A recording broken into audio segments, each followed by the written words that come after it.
শশী তরুর রাষ্ট্রপুঞ্জ থেকে বিশ্বের সর্ববৃহৎ গণতন্ত্রের রাজনীতির আঙিনায় বর্তমানে কেন্দ্রীয় মানব সম্পদ উন্নয়ন মন্ত্রকের প্রতিমন্ত্রী। ইতিমধ্যেই লিখে ফেলেছেন 14টি বইও। সম্প্রতি তাঁর লেখা দ্য গ্রেট ইন্ডিয়ান নভেল সাড়া ফেলেছে পাঠক মহলে। বৃহস্পতিবার কলকাতা বইমেলার দ্বিতীয় দিনে সেই বইয়েরই বাংলা অনুবাদ প্রকাশিত হলো। লেখকের হাজির থাকার কথা থাকলেও শেষ মুহূর্তে প্রকাশকদের জানিয়ে দেন তিনি আসতে পারছেন না। তবে বই প্রকাশ অনুষ্ঠানে উপস্থিত ছিলেন সাহিত্যিক শীর্ষেন্দু মুখোপাধ্যায়, শঙ্কর, ফ্যাশন ডিজাইনার অগ্নিমিত্রা পল সহ অন্যান্য। খুবই ইন্টেলিজেন্টলি লেখা বলে মনে হয়, কারণ মহাভারতের সঙ্গে আমি শুনলাম ঝিমলির কাছে যে মহাভারতের সঙ্গে ইন্দিরা গান্ধীর পিরিয়ডটা আর কি মিলিয়েছেন। সেটা কীভাবে মিলিয়েছে, কাকে কী বানিয়েছে সে জানি না, সেটা পড়ে দেখব।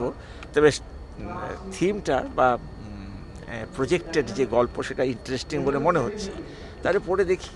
শশী তরুরের দ্য গ্রেট ইন্ডিয়ান নভেলে মহাভারতের প্রেক্ষাপটে আধুনিক ভারতের রাজনীতির চালচিত্র ফুটে উঠেছে।